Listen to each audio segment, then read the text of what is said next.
कई साल पुरानी बात है। राजा जैसे ही के बड़े से राज्य में एक राजकुमारी रहती थी जिसका नाम था सौम्या। वो अपने तेज दिमाग और हर चीज को जानने की चाहत के लिए जानी जाती थी।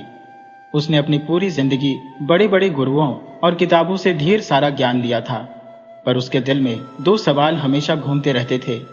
दुनिया में सबसे जरूरी चीज क्या है, और क्या कोई अपनी किस्मत को बदल सकता है? सौम्या ने इन सवालों के जवाब ढूंढने के लिए पूरे राज्य में सबसे समझदार लोगों को बुलाया। कई सारे विद्वान आए, सबने अपनी अपनी बातें रखी, पर कोई भी ऐसा जवाब नहीं दे पाया जिससे सौम्या का मन भर जाए। आखिर में जब उसे कोई रास्ता नहीं सूझा, उसने ऐलान कर दिया कि जो भी इन सवालों का जवाब देगा उसे वो जो चाहे वो इनाम मिलेगा। एक गर्मी की शाम को जब सूरज ढल रहा था और महल के दरवाजे पर चारों तरफ सन्नाटा पसरा था, एक गांव का गडरिया सौम्या के सामने आया। उसके कपड़े बिल्कुल सादे थे, हाथ में लकड़ी का डंडा था और चेहरा धूल से सना हुआ था, लेकिन उसकी आंखों में एक अजीब सी चमक थी, मानो वह दुनिया के सारे रहस्य जानता हो। महल के लोग उसका मजाक उड़ाने लगे, पर सौम्या ने उसे बोलने का मौका दिया। गडरिया बोला, राजकुमारी, मैं तुम्हारे दोनों सवालों का जवाब दे सकता हूँ, लेकिन एक शर्त है। सौम्या ने उत्सुक होकर पूछा, क्या शर्त? गडरिया हल्के से हंसा और बोला, तुम्हें मेरे साथ 3 दिन बिताने होंगे। अगर 3 दिन में जवाब न मिला तो मैं खुद तुम्हें बता दूंगा। सौम्या ने थोड़ा सोचा, फिर उसने हामी भर दी। वो अकेली घोड़े पर बैठकर गडरिये के साथ उसकी छोटी सी झोपड़ी की तरफ चल पड़ी। पहले दिन गडरिया सौम्या को एक ऊंचे पहाड़ पर ले गया। वहां हवा तेज थी और चारों तरफ सिर्फ जंगल और नदियां दिख रही थी। गडरिया बोला, देखो, यह दुनिया कितनी बड़ी है। यहाँ न राजा का कोई जोर चलता है न प्रजा का। अगर कोई चीज सच में सबसे जरूरी होती तो ये जगह उसे हमेशा अपने पास रखती, लेकिन ये तो सब कुछ वक्त के साथ बदल देती है। तो बताओ, क्या तुम्हें जवाब मिल गया? सौम्या ने सिर हिलाया और कहा, नहीं, ये तो बस कुदरत की ताकत दिखाता है, मेरे सवाल का जवाब नहीं। गडरिया मुस्कुराया और बोला, फिर थोड़ा इंतजार करो, जवाब अपने आप आएगा। दूसरे दिन गडरिया सौम्या को एक गांव में ले गया। वहां एक बूढ़ी औरत अपने खेत में मेहनत कर रही थी। उसका बेटा जंग में मर गया था, पर वो फिर भी बिना शिकायत के काम कर रही थी। सौम्या ने उससे पूछा, तुम्हारी जिंदगी इतनी मुश्किल रही, फिर भी तुम शिकायत क्यों नहीं करती? बूढ़ी औरत हल्के से हंसी और बोली, किस्मत वही है जो हम मान लेते हैं। अगर मैं चाहूं तो इसे बदल सकती हूँ, पर इसके लिए पहले मुझे खुद को बदलना होगा। सौम्या को यह बात अजीब लगी, पर उसे अब भी जवाब नहीं मिला। उसने गडरिये से कहा, मुझे अभी भी शक है। गडरिया बोला, अभी एक दिन और बाकी है। तीसरे दिन गडरिया सौम्या को एक अंधेरी गुफा में ले गया। अंदर जाते ही एक पत्थर पर कुछ लिखा दिखा। जो सबसे जरूरी है, उसे देखने के लिए आंखों की नहीं, दिल की जरूरत होती है, और जो अपनी किस्मत बदलना चाहता है उसे पहले खुद में बदलाव लाना होगा। सौम्या ने वो शब्द बार बार पढ़े। अचानक उसे सब समझ आ गया। उसने गडरिये से कहा, अब मैं समझ गई, दुनिया में सबसे जरूरी चीज है अपने आप को जानना। जब तक हम खुद को नहीं समझेंगे कुछ भी कीमती नहीं लगेगा, और किस्मत, वो तो हम खुद बनाते हैं। गडरिया हल्के से हंसा और बोला, अब तुम्हें अपने जवाब मिल गए। लेकिन जैसे ही सौम्या ने उसकी तरफ देखा, गडरिया धीरे धीरे धुंध में गायब होने लगा। सौम्या चौंक गई और बोली, तुम कौन हो? गडरिया हवा में घुलते हुए बोला, मैं वही हूं जिसे तुम ढूंढ रही थी। मैं ज्ञान हो, मैं सच हो। जब तक तुम सवाल पूछती रहोगी, मैं किसी न किसी रूप में तुम्हारे सामने आता रहूंगा। और फिर वो पूरी तरह गायब हो गया। सौम्या महल लौट आई, पर अब वो पहले जैसी नहीं थी। उसे हर चीज में नया मतलब दिखने लगा था। उसने समझ लिया कि ज्ञान कितना कीमती है, पर यह भी जाना कि सिर्फ ज्ञान ही सब कुछ नहीं, उसे सही ढंग से इस्तेमाल करना असली समझदारी है। उसने राज्य में नए नियम बनाए, जहां पढ़ाई के साथ साथ अपने आप को समझने और जागरूक होने को भी अहमियत दी गई। और इस तरह एक सादा सा गडरिया, जो सच में सादा नहीं था, सौम्या को वो जवाब दे गया जिसे वो सालों से ढूंढ रही थी। लेकिन वो गडरिया सच में कौन था? कोई साधु, कोई कल्पना, या सच की तलाश में जन्मा एक सपना? ये कोई नहीं जानता। पर एक बात पक्की थी, जो भी सच की खोज में निकलेगा उसे अपना गडरिया जरूर मिलेगा। सौम्या ने अपनी जिंदगी में ज्ञान और जागरूकता की कीमत समझ ली थी, लेकिन उसके मन में एक सवाल अभी भी बाकी था। क्या वो गडरिया सच में था या सिर्फ उसके दिमाग का एक हिस्सा? कुछ महीनों बाद जब वो महल की छत पर बैठी थी, एक सैनिक घबराया हुआ उसके पास आया और बोला, महारानी, जंगल के पास एक साधु मिला है। वो कहता है कि उसे आपसे मिलना है। सौम्या का दिल जोर से धड़कने लगा। क्या वो फिर से वही गडरिया था? जब वो जंगल पहुंची तो देखा कि वही गडरिया एक पेड़ के नीचे बैठा था, लेकिन इस बार उसके कपड़े पहले से ज्यादा साफ और चमकीले थे। उसकी चेहरे पर एक अलग सा नूर था, जैसे वो अब कोई आम इंसान नहीं बल्कि कोई खास शक्ति हो। सौम्या ने धीरे से पूछा, तुम वापस आ गए? गडरिया हंसा और बोला, मैं कभी गया ही नहीं। मैं तो हमेशा यही था, पर तुमने मुझे देखना छोड़ दिया था। लेकिन तुम सच में कौन हो? सौम्या का सब्र अब जवाब देने लगा था। गडरिया थोड़ा रुका, फिर बोला, क्या तुम सच में जानना चाहती हो? सौम्या ने सिर हिलाया। तभी गडरिया का शरीर चमकने लगा। चारों तरफ एक रहस्यमयी रोशनी फैल गई। सौम्या को लगा जैसे वो किसी दूसरी दुनिया में खड़ी हो।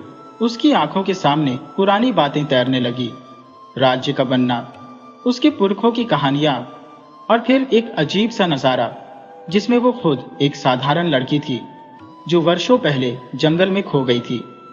फिर उसे एक चौंकाने वाला सच पता चला। वो पहले एक आम लड़की थी जिसे एक महात्मा ने गोद लिया और महल में राजकुमारी बनाया। गडरिया धीरे से बोला, तुम्हारे पास हमेशा जवाब थे, पर तुमने उन्हें ढूंढने की कोशिश नहीं की। जब तक तुम अपना पुराना सच नहीं मानोगी, अपनी आगे की किस्मत नहीं बदल सकती। सौम्या को याद आया कि उसका बचपन धुंधला सा था। क्या यह सच था? क्या वो किसी और की बेटी थी? और अगर हां, तो यह गडरिया कौन था? उसकी आंखों में आंसू आ गए। उसने कांपते हुए पूछा, तो फिर तुम कौन हो?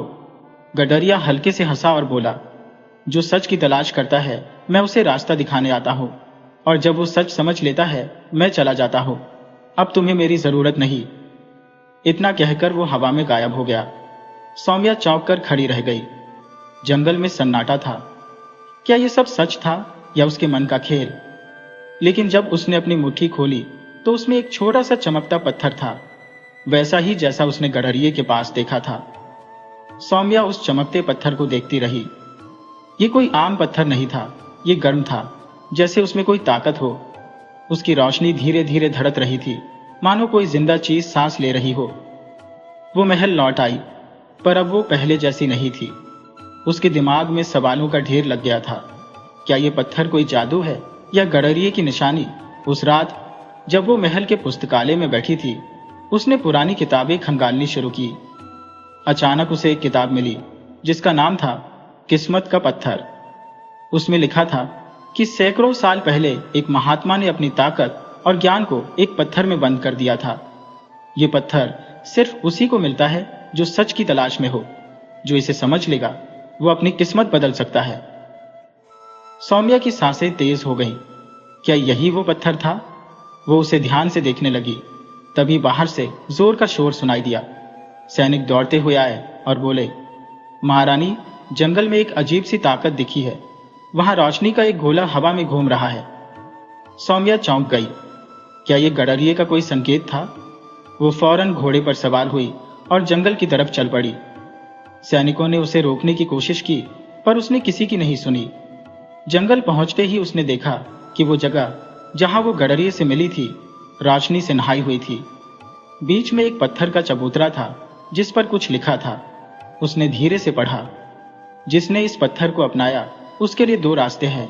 या तो वो अपनी किस्मत को पूरी तरह बदल सकता है, या अपनी सच्चाई को हमेशा के लिए खो देगा। सौम्या कांप उठी। इसका मतलब क्या था? तभी हवा में वही जानी पहचानी आवाज गूंजी, अब तुम्हें खुद फैसला करना है। ये गडरिये की आवाज थी, पर वो कहीं दिखाई नहीं दे रहा था। सौम्या के सामने अब एक ऐसा रहस्य था जिसका जवाब उसे खुद ढूंढना था। पत्थर उसके हाथ में और तेज चमकने लगा। वो दो रास्तों के बीच खड़ी थी। या तो वो इसकी ताकत को अपनाकर अपनी जिंदगी बदल दे, या इसे छोड़कर पुरानी जिंदगी में लौट जाए। लेकिन क्या कोई तीसरा रास्ता भी था?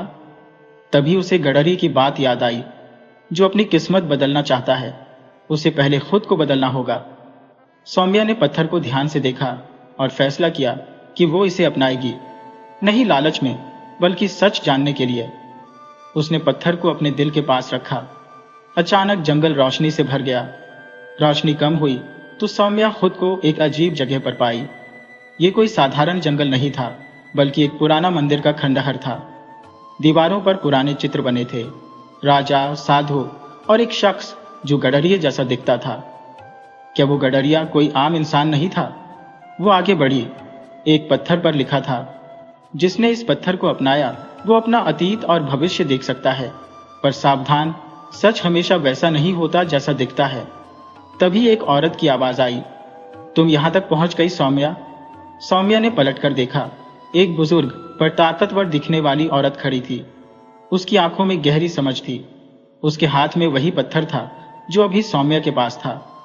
सौम्या ने हैरानी से पूछा, आप कौन है? औरत हंसी और बोली, मैं वो हूं जिसने ये पत्थर बनाया और जिसने इसे तुम तक पहुंचाया। सौम्या उलझ गई। मतलब?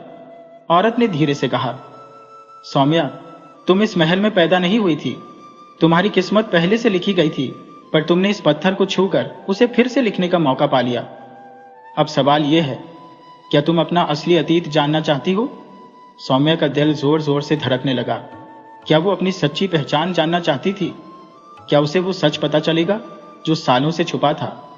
या वो महल लौटकर सब वैसे ही मान लेगी? सौम्या के मन में तूफान मच गया। क्या मैं सच में राजकुमारी नहीं हूं? फिर मैं कौन हूं? औरत ने हंसकर कहा, तुम्हारी यादें धुंधली कर दी गई थी ताकि तुम ये सच कभी न जान सको, लेकिन अब जब तुमने पत्थर को अपनाया तो सच्चाई सामने आएगी। उसने हाथ उठाया और पत्थर से सुनहरी रोशनी निकली। सौम्या की आंखों के सामने पुरानी बातें तैरने लगी। एक छोटा सा गांव दिखा जहां एक नन्हा बच्चा झोपड़ी में सो रहा था। उसकी मां उसे प्यार से देख रही थी और पिता उसके सिर पर हाथ फेर रहा था। लेकिन तभी एक काली छाया आई। एक तांत्रिक ने भविष्य देख लिया था। उसने माँ बाप को चेतावनी दी, ये बच्ची साधारण नहीं, ये अपनी किस्मत खुद लिखने वाली पहली लड़की होगी। पर अगर इसे जिंदा रखा तो राज्य की सत्ता हिल जाएगी। माँ बाप डर गए। तभी एक शख्स आया, वही गडरिया। उसने कहा, इसे कोई नुकसान नहीं होगा, ये सच की तलाश करेगी और वक्त आने पर अपनी किस्मत खुद चुनेगी। फिर उसने उस बच्ची को महल में छोड़ दिया, वही महल जहां आज सौम्या राजकुमारी थी। सौम्या की सांसें तेज हो गई। तो मैं एक साधारण घर से हूं, मेरा इस महल से कोई नाता नहीं? औरत ने सिर हिलाया। नहीं, तुम्हारा नाता इस महल से भी है, पर सत्ता से नहीं, सच से। अब सवाल था, क्या वो महल छोड़कर अपने असली माँ बाप को ढूंढेगी या पुराने सच को भूलकर राजकुमारी बनी रहेगी? तभी गडरिये की आवाज गूंजी, अब तुम्हें चुनना है सौम्या। सौम्या का मन उलझन में डूब गया। उसके सामने दो रास्ते थे, या तो अपनी असली पहचान अपनाकर महल और शाही जिंदगी छोड़ दे, या राजकुमारी बनी रहे, पर एक झूठ के साथ। औरत ने उसकी उलझन देखी और बोली, सच को अपनाना आसान नहीं, पर जो इसे स्वीकार करता है वही असली ताकत पाता है। सौम्या की आंखों में आंसू आ गए। उसने अपनी जिंदगी ये सोचकर गुजारी थी कि वो राजकुमारी है, पर अब सच कुछ और था। उसने कांपते हुए पूछा, क्या मेरे माँ बाप जिंदा है? औरत ने गहरी नजरों से उसे देखा और बोली, हाँ, पर उनकी किस्मत तुम्हारे फैसले पर टिकी है। सौम्या के मन में सवालों का ढेर लग गया। अगर मेरे माँ बाप जिंदा है तो वो कहाँ है? मैं उनसे इतने सालों तक दूर क्यों रही? औरत ने गहरी सांस ली और बोली, वो जिंदा है, पर कैद में। कैद में? सौम्या के होश उड़ गए। औरत बोली, हाँ, महल के किसी शख्स ने उन्हें बंदी बनाया ताकि तुम अपनी असली पहचान तक न पहुंच सको। सौम्या के अंदर गुस्से की आग भड़क उठी। कौन है वो? औरत ने एक शीशे की तरफ इशारा किया और बोली, देखो और खुद जान लो। सौम्या ने शीशे में झांका और उसकी आंखें फटी रह गई। वो राजा था जिसे उसने अपना बाप माना, जिसने उसे प्यार से पाला, वही असली गुनहगार था। शीशे में दिख रहा था कि महल की एक गुप्त कोठरी में एक बूढ़ा मर्द और औरत जंजीरों में जकड़े थे। उनके चेहरों पर दर्द था, पर आंखों में उम्मीद की चमक बाकी थी। सौम्या का शरीर कांप उठा। तो राजा को पता था कि मैं उसकी बेटी नहीं हूं? औरत ने सिर हिलाया। हाँ, उसने तुम्हें इसलिए अपनाया ताकि तुम्हारे जरिए अपनी सत्ता को मजबूत कर सके। वो जानता था कि तुम्हारी असली पहचान सामने आई तो उसका तख्त खतरे में पड़ जाएगा। सौम्या ने मुठियाओं भींच ली। मैं अपने माँ बाप को आजाद करूंगी, लेकिन फिर क्या? क्या मैं राजा के खिलाफ जाऊं? क्या इस महल की सत्ता को खत्म कर दूं? औरत ने गंभीर लहजे में कहा, यह फैसला तुम्हारा है, पर याद रखो, ताकत और इंसाफ में फर्क समझना सबसे जरूरी है। अब सवाल था, क्या सौम्या अपने माँ बाप को बचाने के लिए राजा से जंग लड़ेगी या कोई ऐसा रास्ता चुनेगी जिसमें बिना खून खराबे के सच सामने आ जाए? महल में अंधेरा छाया था, पर सौम्या ने ठान लिया कि वो इस अंधेरे को मिटा देगी। सौम्या के अंदर आग जल उठी। उसने तय कर लिया कि वो अपने माँ बाप को हर हाल में बचाएगी और राजा के धोखे को सबके सामने लाएगी। पर यह आसान नहीं था। राजा ताकतवर था, पूरा महल उसकी बात मानता था। सौम्या जानती थी कि एक गलत कदम से न सिर्फ उसके माँ बाप की जान खतरे में पड़ सकती थी, बल्कि उसकी भी। औरत ने उसकी आंखों में इरादा देखा और बोली, सोच समझकर कदम उठाओ सौम्या, सीधा टक्कर लेना तबाही ला सकता है। सौम्या ने सिर हिलाया। उसे पता था कि चालाकी से काम लेना होगा। महल लौटते ही उसने अपने भरोसेमंद नौकरों को बुलाया। उसने उन्हें हुक्म दिया कि राजा की हर हरकत पर नजर रखें और पता करें कि उसके माँ बाप को कहाँ कैद किया गया है। कुछ घंटों बाद एक नौकर खबर लेकर आया, राजकुमारी, हमें पता चला कि कोठरी के नीचे एक गुप्त तहखाना है। वहां सिर्फ राजा और उसके खास लोग जा सकते हैं। सौम्या का दिल जोर से धड़कने लगा। यही वो जगह हो सकती है जहां मेरे माँ बाप हैं। रात गहरी हुई तो सौम्या अपने वफादार सैनिकों के साथ गुप्त रास्ते से तहखाने की तरफ बढ़ी। दीवारों पर मशालों की हल्की रोशनी थी और दूर से पहरेदारों की आवाजें आ रही थी। वो दीवार से सटी रही, फिर सही मौके पर तेजी से आगे बढ़ी। उसके सैनिक भी पीछे पीछे थे, कदम फूंक फूंक कर रखते हुए। आखिरकार वे एक भारी लोहे के दरवाजे तक पहुंचे। सौम्या ने कान लगाया। अंदर से हल्की आवाजें आ रही थी। मुझे यकीन है वो आएगी, वो हमें बचाने आएगी। सौम्या का दिल भर आया। ये उसकी मां की आवाज थी। उसने इशारा किया और सैनिकों ने दरवाजा तोड़ दिया।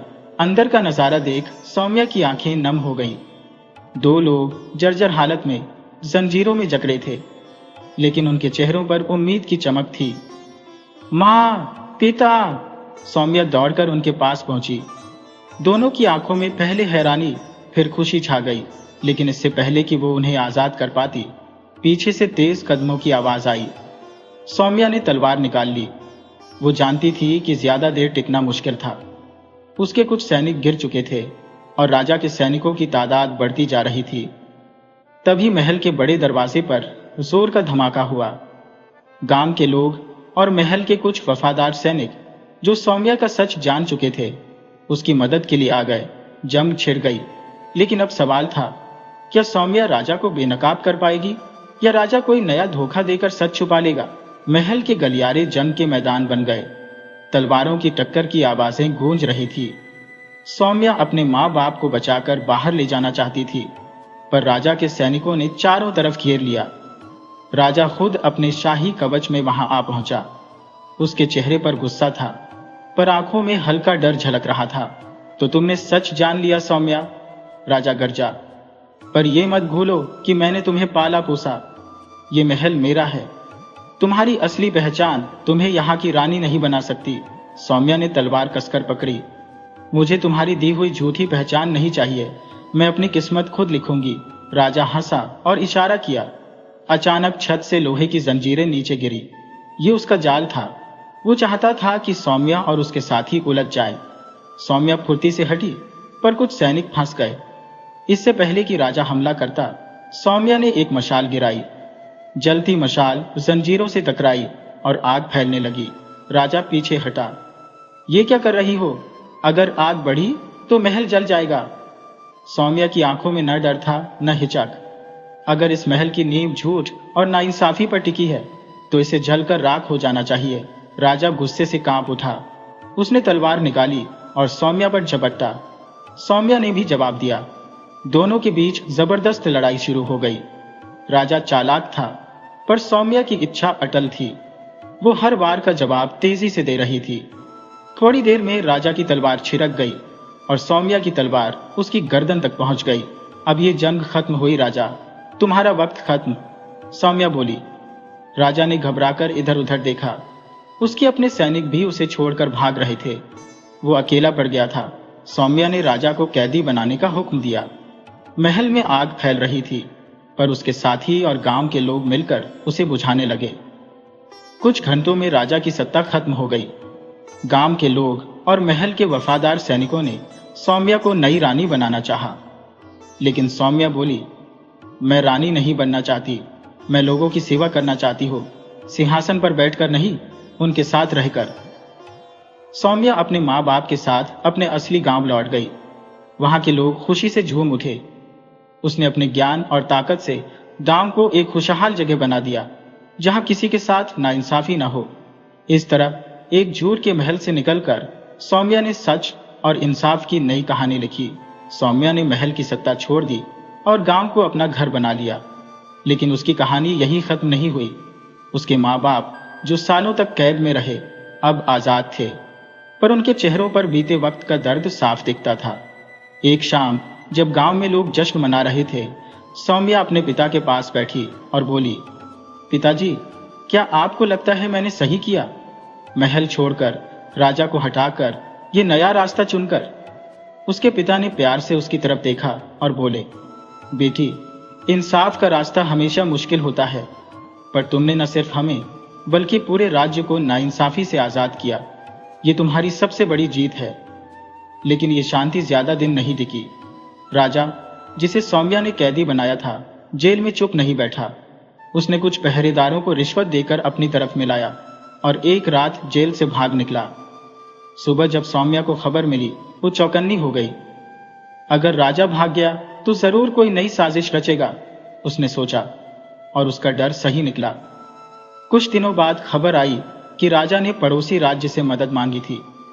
उस राज्य का क्रूर राजा तैयार हो गया कि वो महल वापस दिलाएगा, पर बदले में आधा राज्य लेगा। गांव के लोग डर गए। वे जानते थे कि राजा बदला लेने के लिए कुछ भी कर सकता है, लेकिन सौम्या ने ठान लिया कि वो अपनी जमीन बचाएगी। उसने गांव वालों और पुराने सैनिकों को इकट्ठा किया और बोली, हम पहले भी नाइंसाफी से लड़े थे और अब फिर लड़ेंगे, लेकिन इस बार हम सिर्फ जीत के लिए नहीं, अपने आने वाली कल को बचाने के लिए लड़ेंगे। राजा अपनी नई फौज के साथ गांव पर हमला करने आया, पर उसे अंदाजा नहीं था कि सौम्या तैयार थी। जैसे ही उसकी फौज गांव की सरहद पर पहुंची, सौम्या के सैनिकों ने चारों तरफ से घेर लिया। सौम्या राजा के सामने खड़ी हुई और बोली, तुम अभी भी अपने घमंड में जी रहे हो, पर अब यह खेल खत्म हो चुका है। राजा ने गुस्से में तलवार निकाली और सौम्या पर झपटा, लेकिन सौम्या पहले से मजबूत थी। कुछ ही पलों में उसने राजा को हरा दिया। राजा को हमेशा के लिए देश से निकाल दिया गया। पड़ोसी राज्य ने सौम्या की ताकत देखकर समझौता कर लिया। अब गांव में न डर था न नाइंसाफी। लोग चैन से जी रहे थे। सौम्या ने सिंहासन ठुकराकर एक सलाहकार टीम बनाई, जिसमें गांव के सबसे समझदार और ईमानदार लोग थे। अब राज्य कोई एक राजा नहीं, बल्कि पूरा गांव मिलकर चलाता था। वक्त बीतता गया, पर सौम्या का नाम लोगों के दिलों में बस गया। उसने दिखा दिया कि असली ताकत तलवार में नहीं, सच, हिम्मत और इंसाफ में होती है। इस तरह एक गडरिये की बेटी ने न सिर्फ अपनी किस्मत बदली, बल्कि पूरे राज्य का भविष्य नया कर दिया। राज्य में शांति थी, पर सौम्या के मन में एक नया सपना जागा। वो जानती थी कि सिर्फ जंग जीतने से बदलाव नहीं आता। असली बदलाव तब आता है जब लोग पढ़े लिखे और अपने पैरों पर खड़े हो। उसने फैसला किया कि अब वो राज्य को ज्ञान और तरक्की के रास्ते पर ले जाएगी।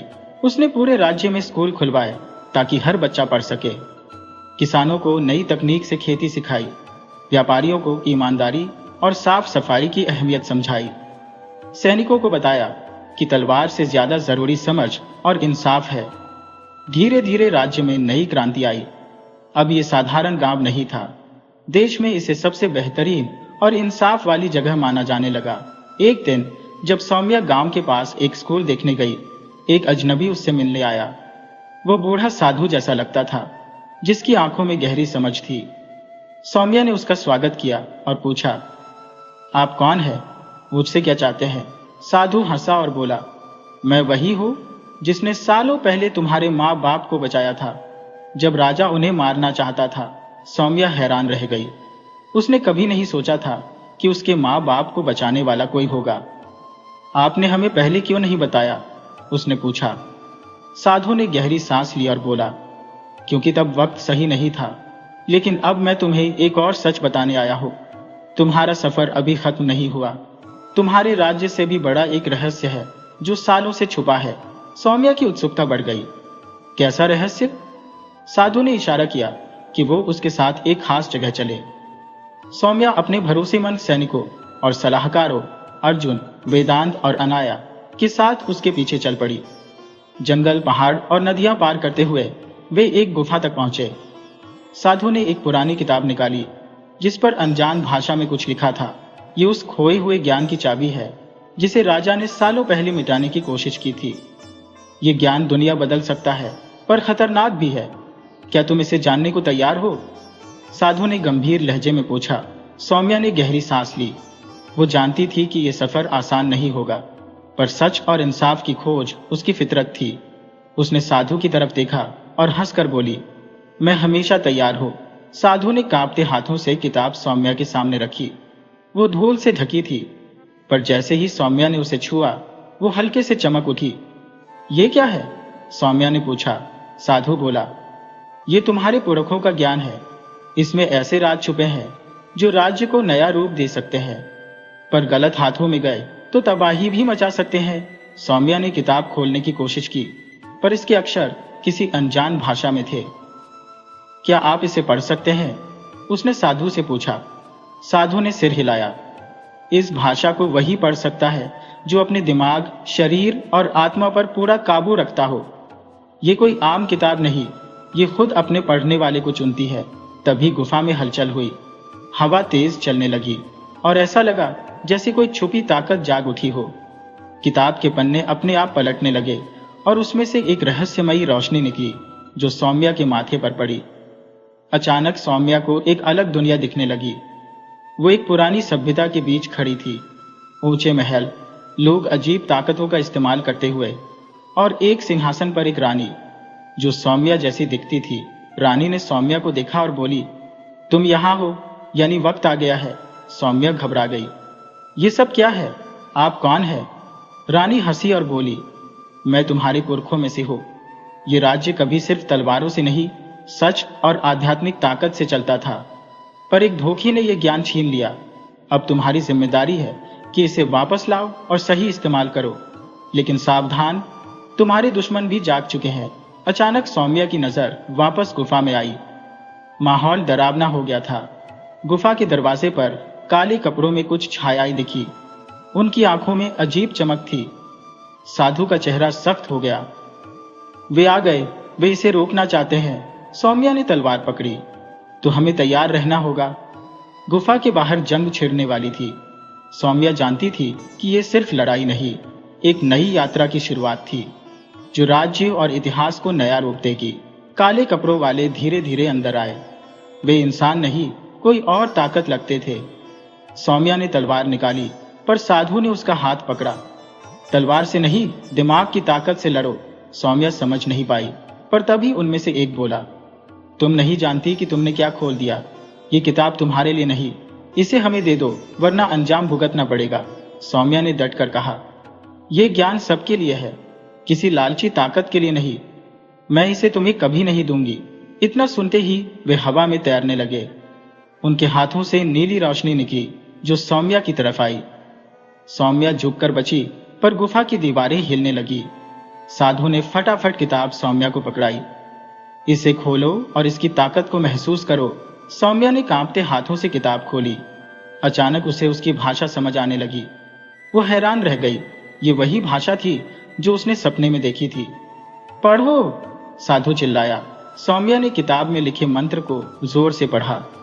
जैसे ही शब्द हवा में गूंजे, गुफा में सुनहरी रोशनी फैल गई।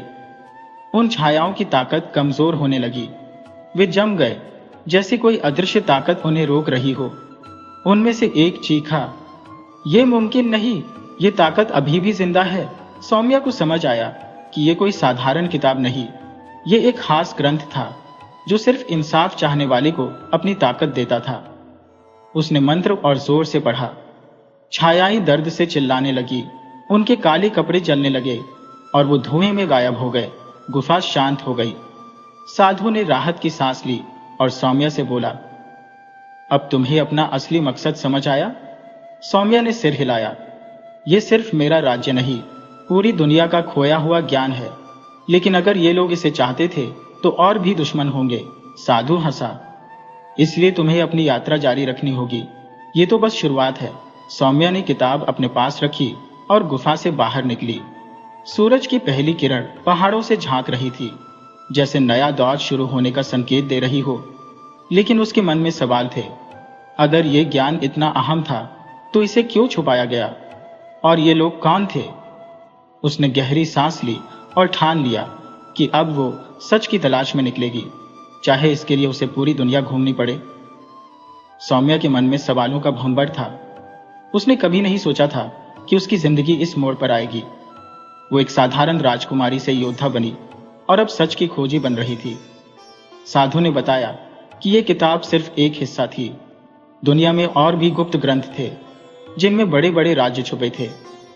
तुम्हें दूर दूर तक जाना होगा, उन जगहों को ढूंढना होगा जहां यह ज्ञान छुपा है, साधु बोला। सौम्या ने अपने खास साथियों को बुलाया। अर्जुन उसका सेनापति, वेदांत उसका समझदार सलाहकार और अनाया उसकी बचपन की दोस्त और योद्धा। हम एक लंबी यात्रा पर जा रहे हैं, सौम्या बोली। जो चाहे मेरे साथ आए, पर यह आसान नहीं होगा। सबने एक साथ हामी भरी। साधु ने बताया कि पहला सुराग दक्षिण में एक पुराने मंदिर में था। वो मंदिर सालों से वीरान था और वहां जाने वाले कभी लौटकर नहीं आए। सौम्या और उसकी टीम घोड़ों पर सवार होकर दक्षिण की तरफ निकल पड़े। कई दिन तक वे पहाड़, नदियां और घने जंगल पार करते रहे। माहौल बदलने लगा। हवा में ठंडक थी और जंगल का सन्नाटा डरावना लग रहा था। ये जगह कुछ ठीक नहीं लग रही, अनाया धीरे से बोली। कुछ भी हो, सावधान रहो, अर्जुन ने तलवार कसकर पकड़ते हुए कहा। आखिरकार वे उस पुराने मंदिर तक पहुंचे। मंदिर बड़ा और शानदार था, पर पूरी तरह खंडहर बन चुका था। दरवाजे जंग से भरे थे और दीवारों पर अजीब चित्र बने थे जो कुछ कह रहे थे। सौम्या ने दरवाजा छुआ और वो अपने आप खुल गया। अंदर घना अंधेरा था। हवा ठंडी और भारी थी, जैसे वहां कोई सालों से सोया हो और अब जाग रहा हो। तैयार रहो, सौम्या ने धीरे से कहा और मशाल जलाई। सब अंदर गए और तभी दरवाजा जोर से बंद हो गया। चारों तरफ से अजीब आवाजें गूंजने लगी। तुम यहां क्यों आए? आवाजें साफ नहीं थी, पर मंदिर में फैल रही थी। सौम्या और उसकी टीम ने तलवारें निकाल ली, पर कुछ दिख नहीं रहा था। तभी दीवारों के चित्र चमकने लगे और वे हिलने लगे जैसे जिंदा हो गए हो। सौम्या ने किताब कसकर पकड़ी। उसे लगा कि यहां कोई ताकत काम कर रही थी। ये कोई साधारण मंदिर नहीं, एक जाल था। अचानक जमीन कांपने लगी। सामने के पत्थर हटे और एक बड़ा दरवाजा खुला। उसके अंदर एक गहरी खाई थी और दूसरी तरफ एक सुनहरी मूर्ति रखी थी। साधु के शब्द सौम्या के कानों में गूंजे। सच की खोज आसान नहीं, यह सिर्फ उन्हीं मिलेगा जो अपनी सबसे बड़ी परीक्षा पास करेंगे। सौम्या की सांसें तेज हो गईं। यह उसकी असली परीक्षा थी। खाई के सामने खड़ा दरवाजा किसी गहरे राज्य की तरह लग रहा था। सौम्या की नजर सुनहरी मूर्ति पर टिकी, पर उसे पाने के लिए खाई पार करनी थी। वो साधारण नहीं लग रही थी। वेदांत ने दीवारों पर बने निशानों को पढ़ा। यहां लिखा है कि जो इस खाई को पार करने की कोशिश करेगा वो कभी वापस नहीं लौटा। अर्जुन ने मशाल आगे बढ़ाई, पर खाई के पास उसकी लौ बुझ गई। वहां कोई छुपी ताकत थी। तभी दीवार की एक मूर्ति हिलने लगी। ये पत्थर का योद्धा था जिसकी आंखों में लाल चमक थी। अगर आगे जाना है तो मेरी पहेली का जवाब दो, उसने गरज कर कहा। सौम्या ने आंखें बंद की और बोली, पूछो। मूर्ति बोली, वो कौन सी चीज है जो बिना हिले सफर करती है और बिना बोले कहानी सुनाती है? वेदांत ने फटाक से कहा। हवा! मूर्ति चिल्लाई और दीवारें हिलने लगी। गलत, तलवार से तोड़ दें, अर्जुन बोला। सौम्या ने उसे रोका। यह जंग नहीं, दिमाग की परीक्षा है, उसने सोचा। क्या बिना हिले चल सकता है और बिना बोले बात कह सकता है? फिर उसे याद आया। किताब, उसने कहा। मूर्ति रुक गई, उसकी आंखें शांत हुईं। सही जवाब, वो बोली, और खाई पर एक अदृश्य पुल बन गया। सौम्या और उसकी टीम ने सावधानी से पुल पार किया। सुनहरी मूर्ति के पास पहुंचकर वेदांत बोला, ये कोई आम मूर्ति नहीं, ये एक ताला है जो सही शब्दों से खुलेगा। लेकिन जैसे ही सौम्या ने उसे छुआ, पीछे से एक और दरवाजा खुल गया। अंधेरा और गहरा था, दीवारों पर छायाएं उभरी। एक भारी आवाज गूंजी, तुमने पहला दरवाजा पार कर लिया, लेकिन क्या अपने सबसे बड़े डर का सामना कर सकती हो? सौम्या ने गहरी सांस ली और अंधेरे दरवाजे की तरफ बढ़ी। अर्जुन, वेदांत और अनाया भी साथ थे। दरवाजा पार करते ही सब बदल गया। ठंडी हवा गर्म हो गई। वे एक बड़े कक्ष में थे। दीवारों पर अजीब चित्र थे और बीच में एक पत्थर की आंख चमक रही थी। ये जगह ठीक नहीं लग रही, अनाया बोली। वेदांत ने दीवारें बढ़ी। यहां लिखा है, जो अपने डर का सामना करेगा वही आगे बढ़ेगा। पत्थर की आंख लाल हो गई। एक आवाज गूंजी, अपने सबसे गहरे डर का सामना करो, हारे तो ये कक्ष तुम्हारा अंत होगा। सौम्या का दिल धड़कने लगा। 4 दरवाजे खुले और उनमें से 4 छायाएं निकली। अर्जुन के सामने उसका मरा हुआ भाई आया, वेदांत के सामने एक जलती किताब, अनाया के सामने खून से सनी तलवार, सौम्या के सामने उसकी मां दर्द में चीखती हुई। सौम्या के हाथ कांपने लगे। सौम्या, मुझे बचाओ, उसकी मां की आवाज गूंजी। लेकिन सौम्या ने खुद को संभाला। ये सच नहीं, ये मेरा डर है, मैं इसे हावी नहीं होने दूंगी। उसने तलवार नीचे रखी। छाया धुएं में गायब हो गई। सौम्या की जीत देख बाकियों को भी समझ आया। अर्जुन बोला, मैं इस दर्द को भूल जाऊंगा। वेदांत बोला, ज्ञान किताबों में नहीं, अनुभव में है। अनाया बोली, मैंने खुद को माफ कर दिया। सबकी छायाएं गायब हो गईं। पत्थर की आंख सफेद हो गई और एक नया दरवाजा खुला। हमने ये परीक्षा पास कर ली। वेदांत हंसा। पर आगे और मुश्किल होगा, अर्जुन बोला। सौम्या ने दरवाजे की तरफ कदम बढ़ाया। दरवाजा पार करते ही तेज रोशनी चमकी। जब वो कम हुई, सौम्या एक अनोखी दुनिया में थी। आसमान बैंगनी था, हवा में अजीब ऊर्जा थी और कोई इंसान नहीं दिख रहा था। हम कहां आ गए? अर्जुन धीरे से बोला। वेदांत ने मिट्टी छुई। ये आम जमीन नहीं। तभी एक भारी आवाज गूंजी, तुमने डर जीत लिया, पर यह शुरुआत है। अब अपने वजूद के सवालों का जवाब दो। जमीन से काले धुएं की शक्लें उठी। छाया योद्धा, नीली आग वाली आंखों और लंबे भालों के साथ। एक छाया बोली, जो अपने असली रूप को जानता है वही आगे बढ़ सकता है। तैयार हो? छाया ने हाथ उठाया और 4 शीशे उभरे। इनमें देखो और अपने असली रूप को पहचानो। झूठ बोला तो ये दुनिया तुम्हें निगल लेगी। सौम्या और बाकी शीशों की तरफ बढ़े। सौम्या के शीशे में उसका अतीत दिखा। एक बच्ची अपने पिता से तलवार सीख रही थी। फिर दृश्य बदला। वो महल के गुप्त कमरे में थी, जहां उसकी मां एक किताब पढ़ रही थी। मां की शक्ल बोली, सौम्या, तुम सिर्फ राजकुमारी नहीं, तुम एक छुपी ताकत की वारिस हो। सौम्या चौंकी। किस ताकत की वारिस? लेकिन शीशा धुएं में गायब हो गया। बाकियों के शीशों में भी अजीब नजारे दिखे। छायाएं हंसी। अब तुमने अपना असली रूप देख लिया, आगे बढ़ने का वक्त है।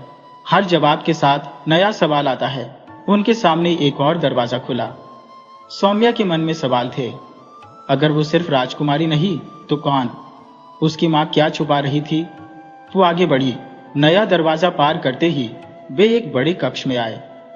हवा में गर्मी थी, जैसे कोई छुपी ताकत उन्हें देख रही हो। बीच में एक पत्थर का सिंहासन था, जिस पर सुनहरे अक्षरों में लिखा था। वेदांत ने पढ़ा, जो अपनी विरासत को पहचानता है वही इसे अपनाने लायक है। तभी हवा में एक शक्ल उभरी, लंबा चमकीले कपड़ों वाला, आंखें आग की तरह चमकती हुई। सौम्या, तुम यहां तक आ गई, उसने गहरी आवाज में कहा। सौम्या ने डर दबाया। तुम कौन हो? मेरा इंतजार क्यों कर रहे थे? वो हंसा। मैं तुम्हारे पुरखों का रक्षक हूं। ये जगह तुम्हारी है। मेरी? मैं तो बस एक राजकुमारी हूं। नहीं, उसकी आवाज गूंजी। तुम अग्निवंशी वंश की आखिरी वारिस हो, एक ऐसा वंश जिसकी ताकत को छुपाने के लिए इतिहास से मिटा दिया गया। तुम्हारी माँ ने इसे बचाया और अब तुम्हारी बारी है। सौम्या को यकीन नहीं हुआ। मैंने अपने वंश के बारे में ऐसा कुछ नहीं सुना। वेदांत ने दीवारों के चित्र देखे। शायद इसे जानबूझकर छुपाया गया। सौम्या ने सिंहासन के शब्द छुए। अचानक कक्ष रोशनी से भर गया। चित्र जिंदा हो गए। सैकड़ों साल पहले की जंग। अग्निवंशी योद्धा अपनी ताकत से अजेय थे, पर लालच में कई राज्यों ने उन्हें खत्म करने की साजिश की। सौम्या की मां ने यह ताकत छुपाई, लेकिन इससे पहले कि सौम्या सब समझ पाती, कक्ष हिलने लगा। वक्त कम है, वो शख्स बोला। अपनी ताकत अपनाओ, वरना अंधेरा तुम्हें खत्म कर देगा। तभी दरवाजे से काली छायाएं उभरी। वे आ गए। अर्जुन ने तलवार निकाली। वेदांत ने मंत्र पढ़कर ढाल बनाई, पर छायाएं ताकतवर थी। एक छाया बोली, हमें वो ताकत दो जो तुम में छुपी है। सौम्या ने मुट्ठियां भींची। अब ये सिर्फ सफर नहीं, जंग थी। सदियों से तय की गई जंग। छायाएं तेजी से बढ़ी। सौम्या का दिल धड़क रहा था। उसके अंदर एक गर्मी दौड़ रही थी। अपनी ताकत पहचानो, उस शख्स की आवाज गूंजी। तुम्हारी मां ने इसे तुम में छुपाया, अब इसे जागने दो। एक छाया उस पर झपटी। सौम्या ने हाथ उठाए और उसकी हथेलियों से सुनहरी आग निकली। छाया चीख कर राख हो गई। सब चौंक गए। ये क्या था? सौम्या ने अपनी हथेलियां देखी। वेदांत बोला, तुम अग्निवंशी ताकत की वारिस हो। ये तुम्हारी असली शक्ति है। अब खत्म करने का वक्त है। सौम्या ने हथेली उठाई। एक आग की लौ हवा में तैरकर छायाओं से टकराई और वे राख बन गई। अर्जुन और अनाया भी हमले में जुट गए। वेदांत ने मंत्रों से कक्ष को बचाया। छायाएं एक एक कर खत्म हुई, लेकिन सबसे बड़ी छाया आगे आई। सोचती हो ये जंग जीत ली? ये तो शुरुआत है। कक्ष हिलने लगा। दीवारों में दरारें पड़ गई। जमीन से काला धुआं उठा। वो शख्स बोला, आखिरी फैसला तुम्हारा है। इसे खत्म न किया तो ये तुम्हारा अंत होगा। सौम्या ने छाया को घोरा। मैं अपने पुरखों की विरासत नहीं खोने दूंगी। उसकी दोनों हथेलियां जल उठी। उसने पूरी ताकत से आग का तूफान छोड़ा। छाया चीख कर राख हो गई। दीवारों की लिपियां चमकी और एक धमाके के साथ कक्ष रोशनी से भर गया। धूल हटी तो सौम्या सिंहासन के सामने खड़ी थी। वो शख्स गायब था, पर उसकी आवाज गूंजी, तुमने अपनी ताकत पहचान ली, पर यह सफर खत्म नहीं हुआ। असली जंग अब शुरू होगी। सौम्या ने गहरी सांस ली। अब वो अपनी नियति समझ चुकी थी। अंधेरे से लड़ना और अपने वंश की ताकत को जागृत करना। लेकिन क्या वो इसके लिए तैयार थी?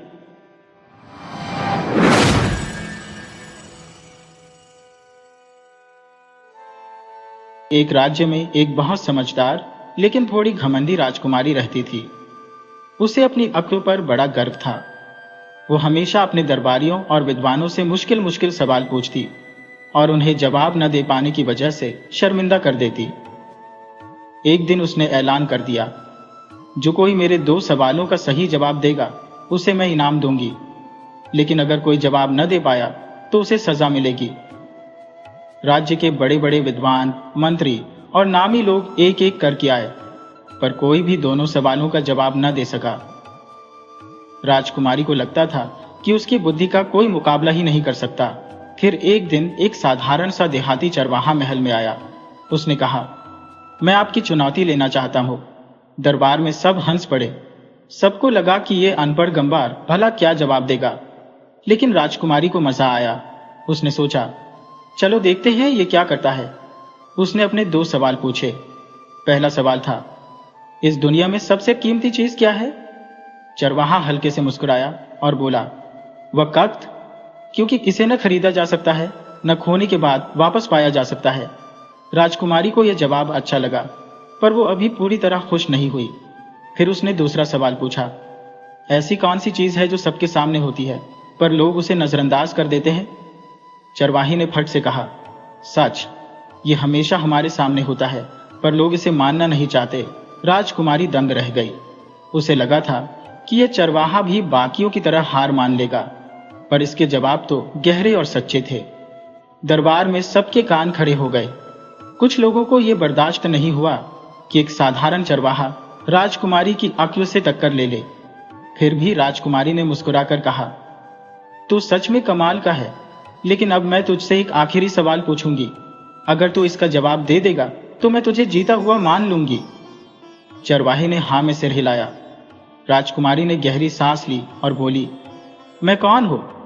महल में सन्नाटा छा गया। चरवाहे ने थोड़ा सोचा, फिर हल्के से हंसकर कहा, अगर मैं सच बोलूं तो क्या आप उसे कबूल करेंगी?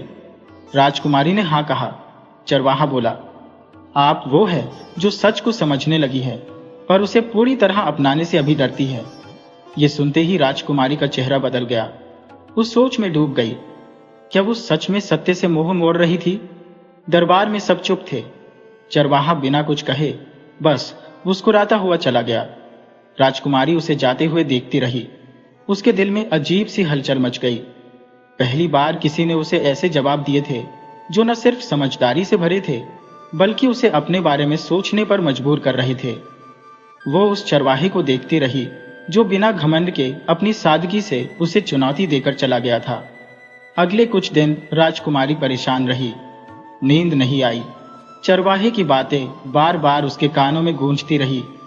आप सच को समझने लगी है पर उसे अपनाने से डरती है। क्या वो अपने घमंड की वजह से सच से दूर भाग रही थी? क्या वो सिर्फ अपनी अक्ल दिखाने में लगी थी, ये समझे बिना कि असली ज्ञान तो सादगी और नम्रता में होता है?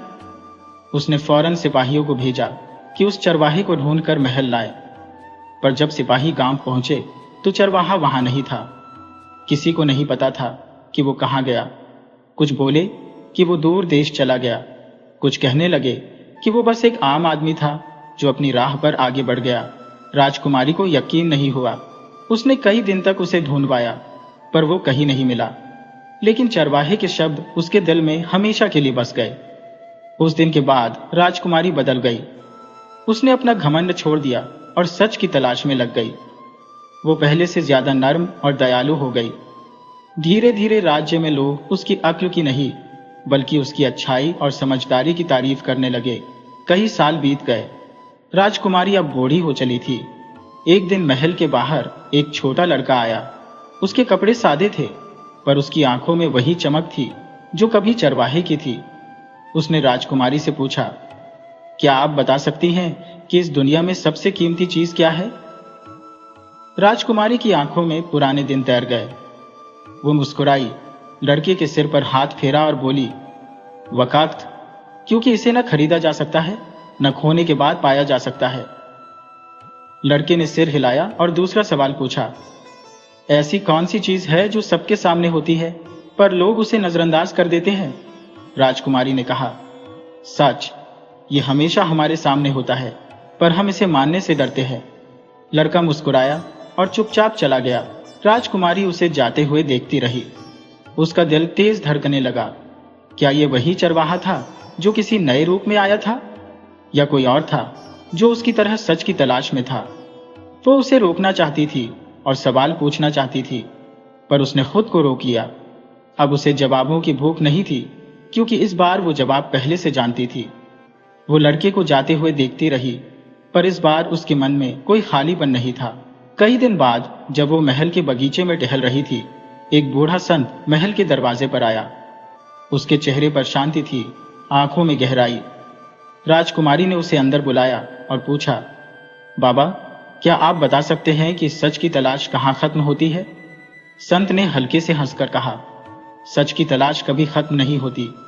जब तुम सोचते हो कि जवाब मिल गया तभी नया सवाल पैदा हो जाता है। लेकिन जिस दिन तुम सवाल पूछना छोड़ दोगी उस दिन तुमने सच को पा लिया। राजकुमारी उसकी बातों को गहराई से समझने लगी।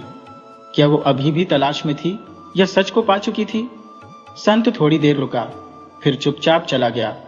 इस बार राजकुमारी ने उसे नहीं रोका क्योंकि उसे समझ आ गया था कि कुछ जवाब बाहर से नहीं, अपने अंदर से ढूंढने पड़ते हैं। वक्त के साथ राजकुमारी में नया बदलाव आया। वह अब सवाल पूछने की बजाय जवाबों को जीने लगी। पहले वो दूसरों की आंखों को परखती थी, अब वो खुद को परखने लगी। उसने महल की चमक दमक छोड़कर एक शांत कोने में वक्त बिताना शुरू किया। वो आम लोगों के बीच बैठती, उनकी बातें सुनती, उनकी मुश्किलें समझती। एक दिन एक बूढ़ी औरत उसके पास आई और बोली, रानी जी, सुना है आप हर सवाल का जवाब जानती हैं, तो बताइए जिंदगी का सबसे बड़ा राज क्या है? राजकुमारी मुस्कुराई। सालों पहले वो खुद इस सवाल का जवाब ढूंढ रही थी पर अब उसे पता था उसने कहा, जिंदगी का सबसे बड़ा राज यह है कि हर जवाब वक्त के साथ बदलता रहता है। जो सच आज सही लगता है वो कल बदल सकता है। इसलिए सच को पकड़ने की कोशिश मत करो, उसे बहने दो, जैसे नदी अपने रास्ते पर चलती है। औरत ने सिर झुकाया और हंसते हुए चली गई। अब राजकुमारी पहले जैसी नहीं थी। न घमंड था, न जवाब ढूंढने की बेचैनी। वो बस शांति से जिंदगी को देख रही थी, जैसे नदी बिना रुके बहती है। फिर एक दिन उसने अपने मंत्रियों को बुलाया और बोली, मैं अपना सिंहासन छोड़ रही हूँ। अब तक मैंने राज्य पर राज किया, अब मैं खुद पर राज करना चाहती हूँ। मैं सच की आखिरी तलाश के लिए जा रही हूँ। सब हैरान रह गए, पर किसी ने उसे रोका नहीं। उस रात राजकुमारी ने महल से बाहर कदम रखा। उसने सारे शाही कपड़े उतार दिए और सादा लिबास पहन लिया। वो अंधेरे में गायब हो गई, जैसे नदी समंदर में मिल जाती है। कोई नहीं जानता कि वो कहाँ गई। कुछ कहते हैं कि उसने किसी गांव में साधारण जिंदगी बिताई, कुछ मानते हैं कि वो जंगल में तपस्विनी बन गई। पर एक बात पक्की थी, वो अब सिर्फ सवाल पूछने वाली राजकुमारी नहीं थी, वो खुद एक जवाब बन चुकी थी। उसने कई गांव देखे, जंगलों में भटकी, पहाड़ों को पार किया। हर जगह उसे नए अनुभव मिले, नए सवाल मिले। पर इस बार वो उन्हें सुलझाने की कोशिश नहीं करती थी, बस उन्हें समझती और महसूस करती थी। एक दिन वो नदी के किनारे पहुंची। वहां एक बूढ़ा तपस्वी ध्यान में डूबा था। राजकुमारी ने पास जाकर पूछा, गुरुजी, क्या जिंदगी में ऐसा कोई पल आता है जब सच की तलाश पूरी हो जाए? तपस्वी ने आंखें खोली और हंसकर बोले, जिस दिन तुम्हें सच का एहसास हो जाएगा उस दिन तुम्हें यह सवाल पूछने की जरूरत नहीं पड़ेगी। राजकुमारी चुप हो गई। उसने अब तक सच को समझने की कोशिश की थी, पर क्या उसे सच में महसूस हुआ था? यह ख्याल उसके मन में घूमने लगा। साल बीत गए। अब राजकुमारी खुद एक ज्ञानी बन चुकी थी। उसने कई लोगों को राह दिखाई, कई सवाल पूछने वालों को समझाया, पर उसने कभी किसी को पक्का जवाब नहीं दिया। वो बस उन्हें अपने अंदर झांकने का रास्ता बताती थी। फिर एक दिन जब वो बहुत बूढ़ी हो गई, एक जवान लड़का उसके पास आया और बोला, माँ, मैं सालों से सच की तलाश में हूं, पर मुझे जवाब नहीं मिला। क्या आप बता सकती हैं कि सच क्या है? राजकुमारी ने उसकी आंखों में देखा और कहा, सच कोई जवाब नहीं, एक एहसास है। जब तुम इसे अपने अंदर देख लोगे तब मुझसे ये सवाल नहीं पूछोगे। लड़का सोच में पड़ गया। तभी राजकुमारी ने आंखें बंद की। उसके चेहरे पर शांति थी, जैसे उसे अब किसी जवाब की जरूरत न हो। वो चुपचाप मौन में खो गई, जैसे कोई सवाल जिसका जवाब वक्त खुद दे देता है। कोई नहीं जानता कि राजकुमारी के बाद क्या हुआ। जो उसे जानते थे वो कहते थे कि वो कोई आम रानी नहीं थी, वो एक सवाल थी जिसका जवाब हर कोई अपने अंदर ढूंढ रहा था। उसकी बातें लोगों में फैल गईं। गांवों में उसकी कहानियां सुनी जाने लगी। यात्रियों ने उसकी सीख को दूर दूर तक पहुंचाया। पर उसका सबसे बड़ा असर उस लड़के पर हुआ जिसने उससे आखिरी सवाल पूछा था।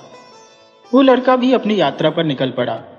उसने कई जगह घूमे, जंगलों में ध्यान किया, संतों से मिला, पर उसे कहीं ठोस जवाब नहीं मिला। फिर एक दिन जब वो पहाड़ की चोटी पर बैठा था, उसे राजकुमारी की बात याद आई। सच कोई जवाब नहीं, एक एहसास है। उसी पल उसे समझ आया कि वो सच को बाहर ढूंढ रहा था, जबकि वो हमेशा उसके अंदर था। उसकी आंखों से आंसू निकले, पर वो हंस रहा था। उस दिन के बाद उसने कभी किसी से नहीं पूछा कि सच क्या है, क्योंकि अब वो खुद एक जवाब बन चुका था। शायद यही राजकुमारी की सबसे बड़ी विरासत थी, सवालों को नहीं, जवाबों को जीना। सालों बाद उसकी कहानियां किंवदंतियों में बदल गईं।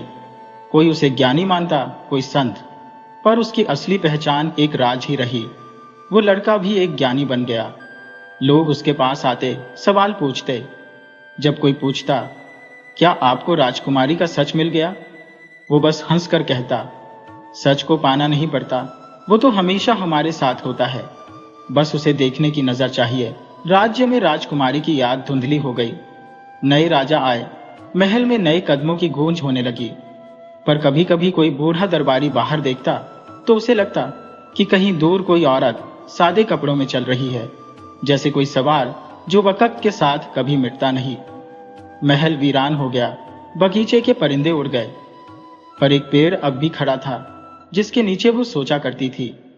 उसकी छाल पर गहरे निशान थे, जैसे वो सवालों की लकीरें हो। राहगीर वहां रुकते, उसकी कहानी सुनते और नए सवालों के साथ आगे बढ़ते। सदियां बीत गईं। राजकुमारी एक कहानी बन गई, पर कहीं न कहीं कोई न कोई आज भी वही सवाल पूछ रहा है, इस दुनिया में सबसे कीमती चीज क्या है? और कोई मुस्कुराकर जवाब देता है, वक़्त। फिर पूछता है, ऐसी कौन सी चीज है जो सबके सामने होती है पर लोग उसे नजरअंदाज कर देते हैं? और कोई कहता है, सच। राजकुमारी भले अब न हो, पर उसके सवाल हवा में तैरते हैं। उसकी सीख नदी की तरह बहती है। जब तक कोई ये पूछता रहेगा कि सच क्या है, तब तक ये कहानी चलती रहेगी। क्योंकि सच कोई मंजिल नहीं, एक सफर है, और ये सफर कभी खत्म नहीं होता।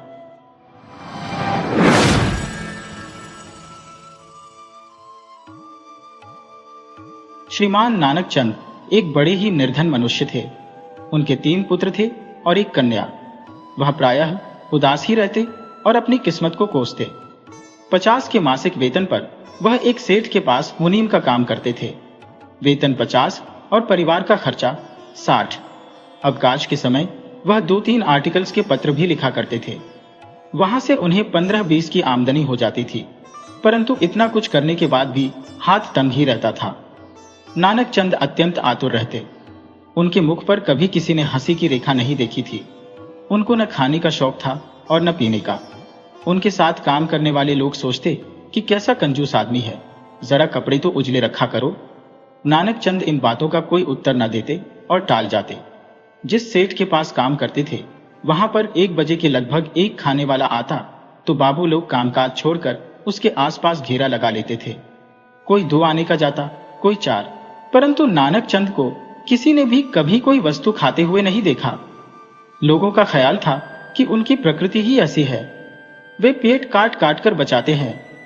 लोग उन्हें कंजूस समझते थे, परंतु सच्चाई इससे कोसों दूर थी। नानक चंद कंजूस ना थे। दूसरे बाबुओं की तरह वह भी चाहते थे कि उजले वस्त्र रखें, परंतु पैसा पास न था। मिठाई का कंचा देखकर उनका मन भी बालक की तरह अधीर हो जाता था, परंतु घर के बड़े हुए खर्चे गला पकड़ लेते थे। एक दिन की बात है, प्रातः काल का समय था। नानक चंद आर्टिकल्स के पत्र लिख रहे थे और उनके पुत्र ऊधम मचा रहे थे। बसंत कहता था, अनंत मेरा घोड़ा ले गया, और अनंत रोता था, बसंत मुझे रस्सी नहीं देता। इन दोनों को झगड़ते देखा तो बड़ा बेटा जसवंत अचक कर रस्सी और लकड़ी का घोड़ा दोनों वस्तुएं ले गया। अनंत और बसंत दोनों चीख चीख कर रोने लगे। नानक चंद ने अपनी पत्नी सीता से कहा, इनको यहां से हटाओ, मुझे अभी बहुत सा काम करना है, महीने के अंत में फिर खर्चा नहीं है। सीता ने उत्तर दिया, तो क्या अब काम करते ही रहोगे? धूप की ओर तो देखो, 9 बज चुके हैं। सेठ जी के पास कब जाओगे? शब्द साधारण थे, परंतु नानक चंद के क्रोध में तेल का काम कर गए। उन्होंने जोश में आकर कहा, सहस्त्रों मनुष्य मरते रहते हैं, इन कमबख्तों को नहीं होता कि मेरे प्राण छट जाते हैं। मां सब कुछ सह सकती है, परंतु यह नहीं सह सकती।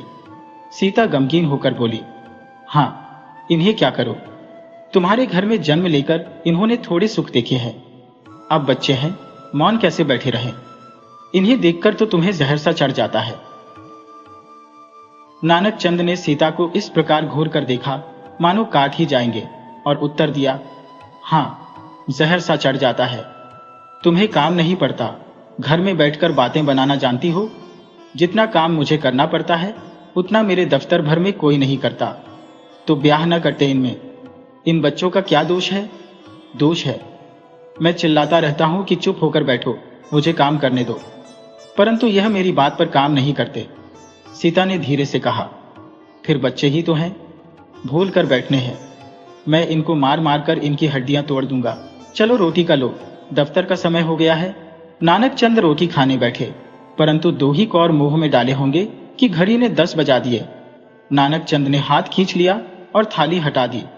सीता ने प्यार से कहा, अब जल्दी जल्दी खा लो, जरा देर भी हो गई तो क्या हुआ? क्या सेठ जी कुछ भी कह देंगे? यह वाक्य कितना हृदय विदारक था। नानक चंद की आंखें सजल हो उठी। वह भरे हुए गले से बोले, क्या करूं, सेठ साहब बड़े ही कठोर आदमी हैं, छोटी छोटी बातों पर गुस्सा हो जाते हैं। अब जाने ही दो, मैं आकर खा लूंगा। सीता अभी कुछ कहने को ही थी कि नानक चंद की दृष्टि अनंत पर पड़ी। प्रातःकाल उन्होंने जितने भी पत्र लिखे थे अनंत ने सबके सब फाड़ डाले थे और उनका पुलिंदा बनाकर खेल रहा था। गया हुआ क्रोध वापस आ गया। अब नानक चंद अपने आप को रोक ना सके। उन्होंने अनंत को गले से पकड़ लिया और बोले, क्यों, ये क्या किया? इस समय उनके शब्दों में किसी सिंह की गर्जना थी।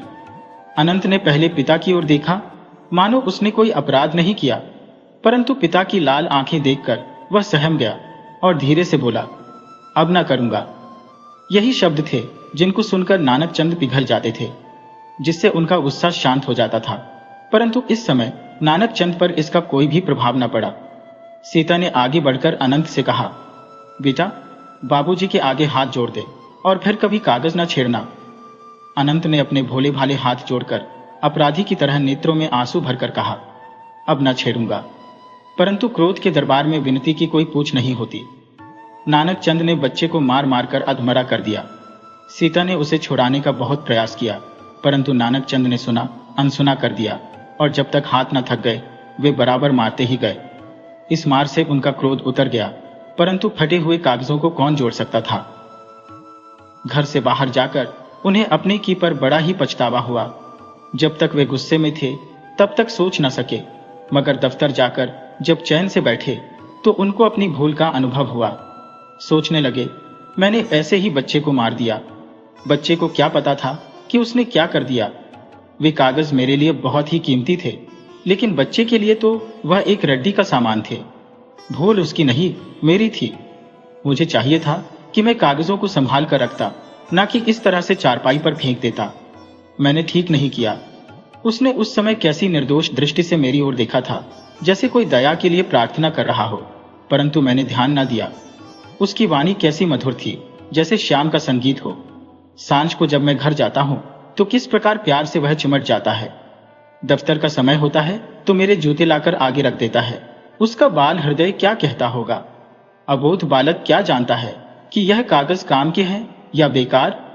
परंतु क्रोध ने आंखें बंद कर दी थी। उन्होंने चाहा कि उड़कर घर पहुंच जाए, परंतु दफ्तर के नियम ने पांव जकड़ लिए थे। वे चुपचाप काम करते रहे। उस दिन उन्हें ऐसा प्रतीत होने लगा मानो समय रुक गया हो और घड़ी की सुइयां जाम हो गई हो। वे बराबर घड़ी की ओर देखते रहे और क्रोध से अपने होंठ काटते रहे। आखिर घड़ी ने 5 बजाए। नानक चंद लंबे लंबे कदम भरते हुए घर की ओर चल पड़े। बाजार में पहुंचे तो सोचा, अनंत को मारा था, वह अब क्या कहेगा। मुझे देखेगा तो चुप जाएगा, पुकारूंगा तो उत्तर न देगा। मिठाई का दोना ले चलता हूं, यह मिठाई उसके लिए मरहम का काम कर जाएगी। यह सोचकर नानक चंद ने 4 आने की मिठाई खरीदी और घर की तरफ चल दिए। परंतु वहां पहुंचे तो घर की अवस्था ही बदली हुई दिखी। एक ओर उनकी पत्नी बैठी रो रही थी, दूसरी ओर उनकी बेटी सिसक रही थी। नानक चंद के कलेजे में जैसे किसी ने भाला चुभो दिया हो। उनका सिर चकराने लगा और पांव तले से भूमि खिसकने लगी। उन्होंने मिठाई का दोना एक तरफ रखा और पत्नी के पास जाकर बोले, क्यों, क्या बात है? सीता इस समय तक चुप थी, परंतु पति की बात सुनकर वह अकुल उठी। उसने फन फैलाए हुए नागिन की तरह सिर उठाया और कहा, मिठाई बांटो, तुम्हारी इच्छा पूरी हो गई। सवेरे बच्चे को पीटने की शुभ प्रार्थना कर रहे थे, भगवान ने तुम्हारी प्रार्थना सुन ली। नानक चंद का कलेजा धड़कने लगा। उनके हृदय में बहुत सी शंकाएं उठने लगी। वह घबराकर बोले, क्यों, कुशल तो है? अनंत कहां पर है? अनंत तुम्हारा कौन है जो उसके लिए पूछते हो? सवेरे सवेरे मार मार कर बेचारी के प्राण ही ले लिए थे, अब कहां है? क्रोध जब अपनी चरम सीमा पर पहुंचता है तो चुप्पी साध लेता है। सीता ने कोई उत्तर ना दिया। नानक चंद ने हारकर अपनी बेटी से पूछा, सावित्री, अनंत कहां पर है? सावित्री ने सिसकियां भरते हुए उत्तर दिया, पता नहीं, घर में नहीं है। तो कहां है? आपके दफ्तर जाने के बाद बाहर निकाला था, फिर पता नहीं कहां चला गया। बहुत ढूंढा पर वह नहीं मिला। नानक चंद अपनी भूल का ऐसा भयानक परिणाम देखकर तिलमिला उठे और जल्दी से बाहर निकल गए। वे कभी सोचते कि किसी तांगे के नीचे ना आ गया हो, कभी कल्पना होती कि वर्षा के दिन है, नदी में बाढ़ आई हुई है, उसमें ना गिर गया हो। यह जो कुछ भी हुआ है उसका जिम्मेदार मैं हूं। सीता को कौन सा मुंह दिखाऊंगा? यह सोचते सोचते उनकी आंखों में आंसू आ गए। रोते हुए बाहर निकले और बच्चे को ढूंढने लगे, परंतु उसका कोई पता न मिला। ढिंढोरा पिटवाया, पुलिस में सूचना दी और हताश होकर घर की तरफ चल पड़े। अचानक एक विशाल भवन के सामने से गुजरते हुए उनके कान में एक आवाज आई, बाबूजी। निराशा ने आशा का रूप देखा। नानक चंद के पांव रुक गए। उन्होंने चारों ओर देखा। राय बहादुर मुबारक के घर के आंगन में दृष्टि दौड़ाई। इतने में फिर से आवाज आई, बाबूजी। नानक चंद का रोम रोम खुशी से पुलकित हो उठा। वह ईश्वर का धन्यवाद करते हुए दौड़कर आंगन में गए। दूसरे ही क्षण उनका पुत्र उनकी टांगों से लिपटा हुआ था, परंतु अभी वह अपने खोए हुए बालक को मिलने का सुख भी अनुभव न कर पाए थे कि राय बहादुर मुबारक उनके सामने आ खड़े हुए और बोले, यह बालक आपका है क्या? नानक चंद ने बालक की तरफ देखते हुए उत्तर दिया, जी हां, आप पिता नहीं, पिशाच है। ये जो इस बच्चे के शरीर पर मार के निशान है, आपकी करतूत है। आपको कुछ लज्जा आनी चाहिए। नानक चंद पर मानो घड़ों का पानी गिर गया। लज्जा के मारे उनका सिर झुक गया। धीरे धीरे बोले, यह मेरी मूर्खता थी। भविष्य में ऐसी भूल ना होगी। आपके कितने बालक हैं? 3 और लड़कियां। एक राय बहादुर ने प्यास नेत्रों से नानक चंद की ओर देखा। यह कैसा भाग्यशाली है। वह सोने लगी। यह निर्धन है तो आंगन बच्चों की हंसी से गूंजता राहत है। मेरे पास धन की कोई कमी नहीं है, परंतु मेरे घर में अंधेरा है। उनके नेत्रों में आंसू छलकने लगे। तब नानक चंद ने सुबह की सारी घटना उन्हें पूरे विस्तार के साथ सुनाई। राय बहादुर को बड़ा ही दुख हुआ और बोले, इसमें आपका दोष नहीं है। ये दोष आपकी दरिद्रता और आपकी गरीबी का है। किसी मनोहर विचार ने उनके हृदय में चुटकी ली। उनके मुखमंडल पर एक चमक सी आ गई। मुस्कुराकर बोले, आपको क्या तनख्वाह मिलती है? नानक चंद ने सर झुकाकर उत्तर दिया, 50। तो निर्वाह कैसे होता है? बड़ी तंगी से होता है। भगवान ने जो जीव भेजे हैं उनके खाने का प्रबंध हो ही जाता है। राय मुबारक ने सोचा, यही अवसर है जब नानक चंद को अपने वश में किया जा सकता है। वे मुस्कुराए और बोले, मैं एक बात कहूं? नानक चंद का दिल धड़कने लगा। उन्होंने आश्चर्य से कहा, कहिए। आपकी संतान है परंतु धन नहीं है। मेरे पास धन है परंतु पुत्र को तरसता हूं। यदि हम दोनों मिल जाएं तो हम दोनों के क्लेश दूर हो सकते हैं। मैं आपकी बात समझा नहीं। राय बहादुर कुछ क्षणों तक चुप रहे, मानो अपनी बात के प्रभाव को दोगुना करना चाहते हो। फिर बोले, बात स्पष्ट है। आप अपना यह लड़का मुझे दे दीजिए। मैं इसे गोद ले लूंगा और अपना पोसी पुत्र बनाऊंगा। मेरे पश्चात यह मेरी संपत्ति का अधिकारी होगा और इसके बदले में मैं आपको एक मकान दूंगा और 100 हर महीने दिया करूंगा। यदि आप इस बात को स्वीकार कर लें तो मेरे यहां मानो बेटा। नानक चंद को लगा मानो वह कोई सपना देख रहे हो। उन्हें विश्वास न हुआ कि राय मुबारक सचमुच यह बात मन से कह रहे हैं। नानक चंद हिचकिचाते हुए बोले, क्या आप यह बात सच्चे मन से मेरे से कह रहे हैं? मुबारक राय के नेत्रों में आनंद छलकने लगा। वे समझ गए कि मैदान मार लिया है और बोले, हां, मैं जो भी कहता हूं सच्चे मन से कहता हूं। हम बालक से जब चाहे मिल सकेंगे। समय चाहे तब मिलो, मुझे इसमें कोई आपत्ति नहीं। नानक चंद सोने लगे। एक ओर पुत्र का प्रेम था और दूसरी ओर संसार का सुख। उनका हृदय निर्णय ना कर सका कि क्या करना चाहिए। अंत में वे बोले, मैं अपनी पत्नी से एक बार परामर्श कर लूं, आपको कल उत्तर दूंगा। यह बात सुनते ही सीता मानो आकाश से नीचे गिर पड़ी। उसने अनंत को छाती से लगाया और बोली, मुझे गरीबी से विकार है, परंतु बच्चा मैं ना भेजूंगी। नानक चंद ने अपेक्षा के भाव से कहा, मूर्ख हो क्या? परमात्मा ने 3 पुत्र दिए हैं, एक कन्या आदि है। यदि इनमें से एक पुत्र दे दिया तो क्या अंधेरा हो जाएगा? और फिर कोई दूर थोड़े ही है, 4 मिनट का रास्ता है। जब चाहे देख कर आ जाना, कोई रोक टोक नहीं है। सीता ने उत्तर दिया, ये सब कुछ ठीक है, परंतु मैं बच्चा बेचूंगी नहीं। नानक चंद ने जोश में आकर कहा, मेरी बात ना मानेगी? और सब बातें मानूंगी, पर यह ना मानूंगी। मैं मां हूं, डायन नहीं हो। इसका मूल्य मेरा क्रोध होगा, मुझे वह भी स्वीकार है। नानक चंद को आशा न थी कि बात यहां तक बढ़ जाएगी। वह कड़क कर बोले, ये बात है तो फिर मैं वही करूंगा जो मेरे जी में आएगा। देखो तुम मेरे हाथ कैसे पकड़ती हो। सीता ने यह सुना और बेहोश होकर गिर पड़ी, परंतु नानक चंद ने इसकी परवाह नहीं की और राय बहादुर का प्रस्ताव स्वीकार कर लिया। अब उनका बेटा राय बहादुर के पास था। नानक चंद अब पहले वाले नानक चंद ना थे। राय बहादुर की उदारता ने उन्हें मालामाल कर दिया था। अब वे अच्छे घर में रहते, अच्छे वस्त्र पहनते, शान से बाग में बैठकर हवा खाने जाते। उस समय उनकी आंखों में अभिमान खेलता था, परंतु लोग उनसे प्रश्न नाते थे। कोई कहता, भिखारी राज सिंहासन पर चढ़ बैठा, अब तो परमात्मा ही रक्षा करें। कोई कहता, यह तो नीचे मनुष्य है, एक एक मिल गया तो आप ऐसे बाहर हो गया। कोई कहता, बेटी के बदले में धन मिल गया है, देखिए इसका परिणाम क्या होगा। अर्थात जो जिसके मन में आता वह वही कह देता, और यह बातें पीठ पर नहीं बल्कि नानक चंद के सामने कही जाती थी। परंतु नानक चंद इनका जवाब देते हुए कहते, मैं किसी को कष्ट नहीं देता, किसी का दिल नहीं दुखता, फिर मुझे यह लोग ईर्ष्या क्यों करते हैं। राय बहादुर मुझे रुपया देते हैं, मैं लेता हूं, इसमें लोगों के हृदय में शोक क्यों उठाता है। मैंने किसी की चोरी नहीं की, किसी के धाका नहीं डाला, कोई पाप नहीं किया, फिर लोग मुझे जलते क्यों हैं। इसका कारण क्या है। मुझे देखकर उनके तन में आग जाती है, इसका क्या कोई उपाय हो सकता है। मगर प्रतिदिन सोने पर भी उनको कोई समझ में नहीं आता। यहां तक कि उन्होंने इस बात पर विचार करना भी छोड़ दिया था। परंतु ऐसा करने पर भी वह अनुभव करते कि जिस बात की आशंका थी वह पूरी ना हुई। उनकी पत्नी दिन रात उदास पड़ी रहती। वह उठती तो सर चकराता, बैठी तो अपने आप ही रोने लगती, सोई तो चौंक कर उठ जाती। उसे ना बच्चों का ध्यान था और ना ही घर के कामकाज का। यहां तक कि उसे खाने पीने की भी सुध नहीं थी। ऐसा लगता था मानो उसी पर किसी ने जादू कर दिया हो। नानक चंद का जीवन अब दुख में होने लगा था। वह प्रायः सोचते, बड़ी ही मूर्खता की मैंने लक्ष्मी की ओर फूलों की सिया समझ कर गए थे, परंतु इसमें तो कांटे ही कांटे निकले। बाहर निकलते तो लोगों की नोकझोंक सुनते, घर जाते तो पत्नी एकदम उदासीन और बीमार पड़ी रहती। नानक चंद घबरा गए। उनका यह विचार कि धन में सुख है अब सच ना निकलता था।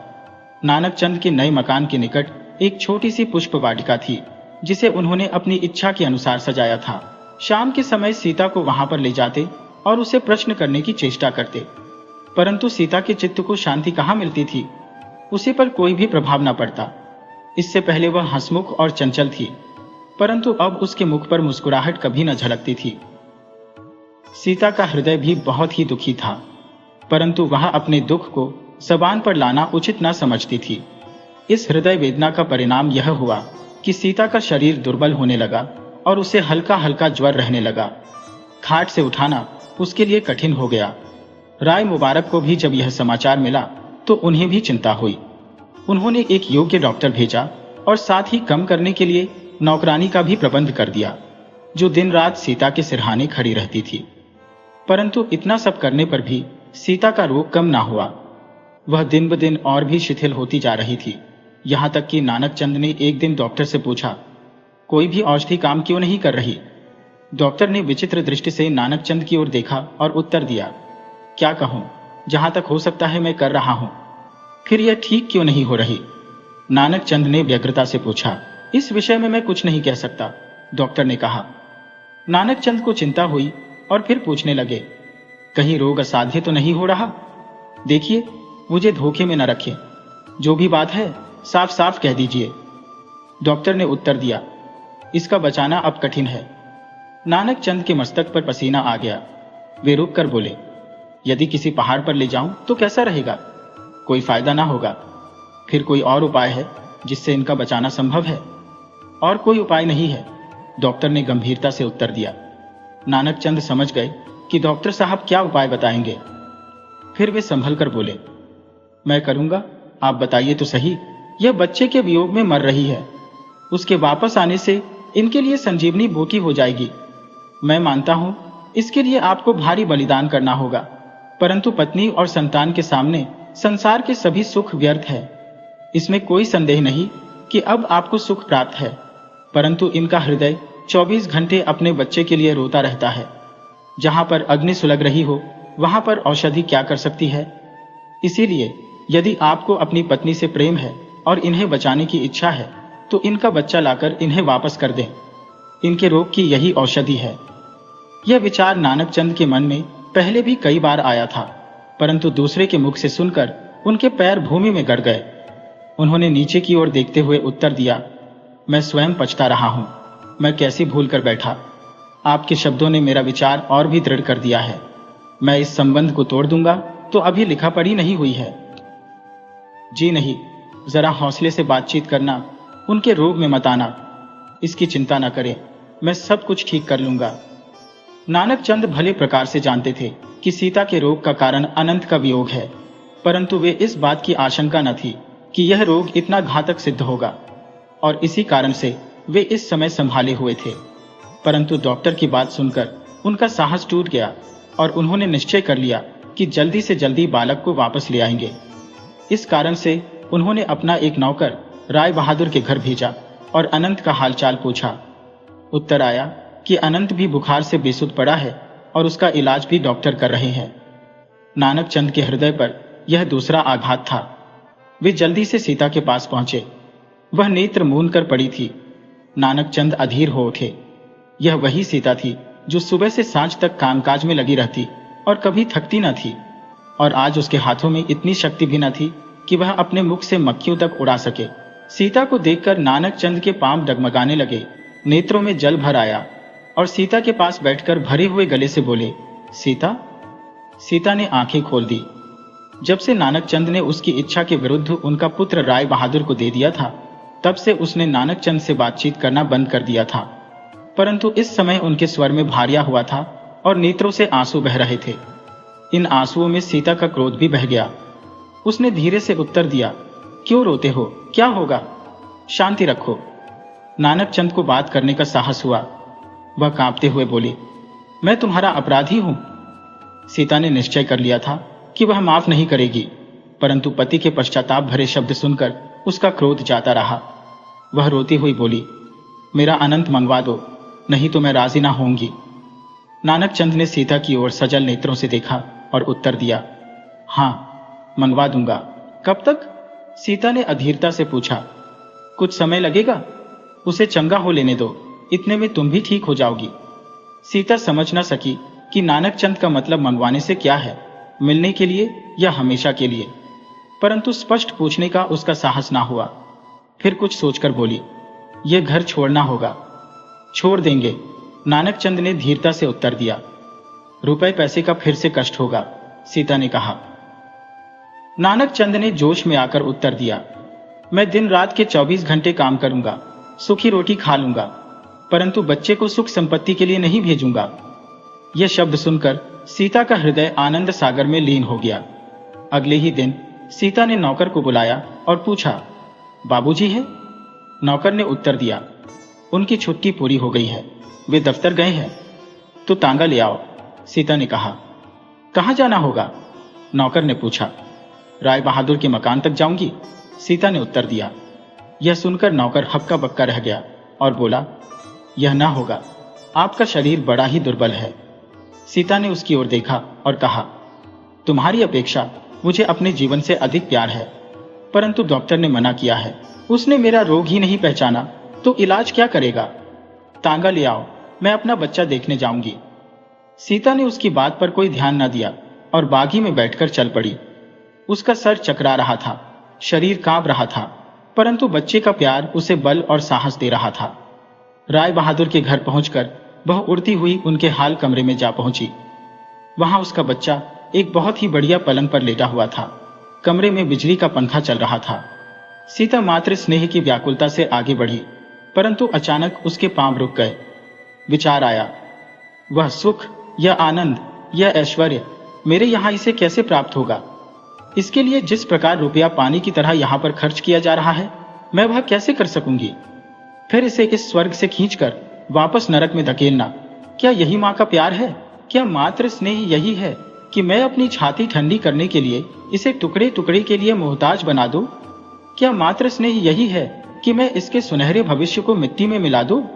बड़े ही भाग्य से यह गाड़ी पर चढ़ा है, क्या अब इसे मातृ स्नेह के कारण फिर से गरीबी में धकेल दो?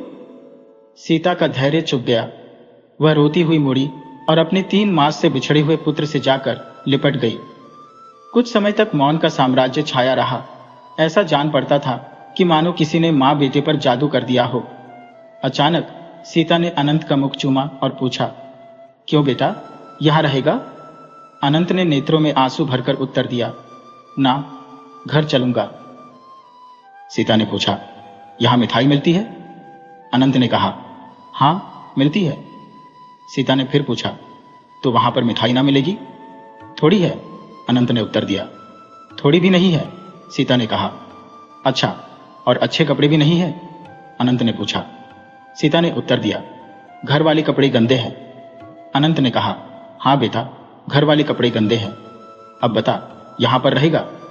अनंत ने कुछ देर सोचा और फिर खड़ा होकर बोला, ना मां, आज ही मैं यहां पर नहीं रहूंगा।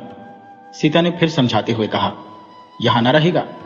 देख तो, कैसा अच्छा घर है, कैसा सुंदर पलंग है। हमारे घर में यह सब चीजें नहीं है। परंतु इन बातों का अनंत के हृदय पर कोई प्रभाव ना हुआ। वह दृढ़ता से बोला, मैं तो घर चलूंगा। सीता ने पूछा, वहां क्या? अनंत ने जवाब दिया, मैं ना जाऊं तो तू यहां पर रहेगा? सीता ने कहा, हाँ रहूंगी। और मैं चली जाऊं तो? अनंत ने कहा, मैं भी चलूंगा। सीता के रोम रोम में खुशी की लहर दौड़ गई। वह समझ गई कि बच्चा भी घर के प्यार में बंधा हुआ है। इस अवसर पर मां का हृदय फिर से भर आया। वही मातृ स्नेह जो बच्चे के भविष्य की खातिर अपने सुख को छोड़ने के लिए तैयार था, अब बच्चे की इच्छा पर अपने सुख को वापस पाने के लिए तैयार हो गया। ये एक आध्यात्मिक दृश्य था। कैसा पवित्र प्रेम था जिसकी उपमा संसार भर में नहीं मिलती। सीता ने अनंत को छाती से लगाया और इस प्रकार भागी मानो कोई चोर हो। दूसरे दिन इन दोनों का जोश ठंडा हो गया। यह समाचार राय बहादुर ने सुना तो वह बहुत ही छटपटाए, परंतु अभी तक लिखा पढ़ी ना होने के कारण वह कुछ ना कर सके।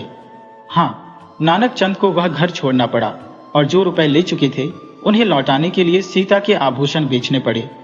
जब आभूषण बिक गए तो नानक चंद ने हंसते हुए कहा, लो, अब तुम्हारे आभूषण तो गए।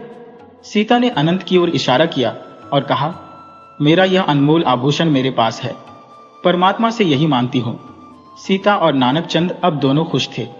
उनके दिन कष्ट से कटे थे, परंतु वे प्रसन्न रहते थे। नानक चंद पहले अपनी कंगाली पर कुटते रहते थे, परंतु अब उन्हें कभी उदास नहीं देखा गया।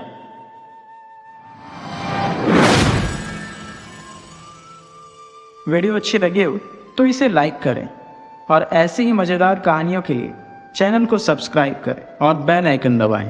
ज़्यादा से ज़्यादा अपने दोस्तों को शेयर करें। धन्यवाद।